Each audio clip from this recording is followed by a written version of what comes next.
Rally driving truly is an art.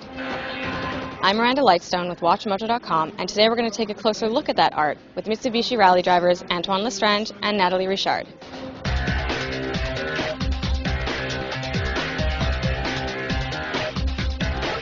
So how did you get into rally racing? Well, my dad was a rally driver here in Quebec in Canada, so very young. I was going to rallies with him. It's more when I was a teenager, I would say, I really got hooked up, and as soon as it was possible, I got my driver's license. I started to build a car and started rallying with a little car, no power, and then moved up, and here we are. My story is a bit different. It wasn't in my family, it wasn't in the blood, but my brother actually did start in 1999. I went to one of his races, and right away I was hooked as well. It's a great sport, loved it right away, and have been doing it ever since.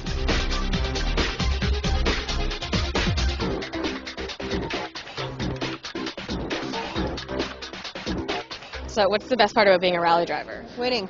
Yeah, winning, of course, but it's such a great extreme sport, and to be sideways 100 miles an hour on dirt roads, it's just awesome, and jumping and a lot of things makes it very exciting, and being able to drive such a great car as the Mitsubishi we have makes it very interesting. What's the hardest part about rallying? Rallying is really a lot of teamwork, you know. He's got to be on his game, I've got to be on mine, the car has to be perfect, our mechanics have to be great, you know, there's a lot of things that factor into it, and so sometimes it's something that's very small, beyond your control, and, you know, it could ruin your rally, but, you know, that's just part of rallying.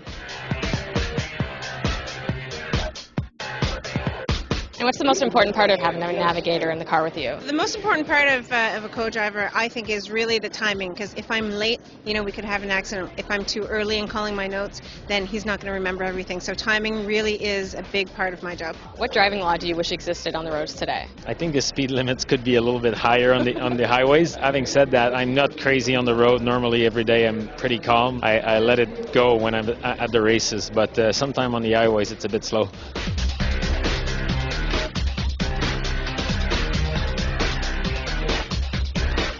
What driving tip would you give to a daily driver to improve their skills on the road? Well, I would say anticipation. That's what my dad taught me when I was young, and that's what I'm going to try to teach my kids, because a lot of time it's the others that don't see you or do a mistake that creates an accident. So I would say to everybody, try to anticipate what could happen, and that would make life easier, I think. Be aware of your surroundings, you know, not just anticipate what they're doing, but also you need to really pay attention. Thank you very much for speaking with us.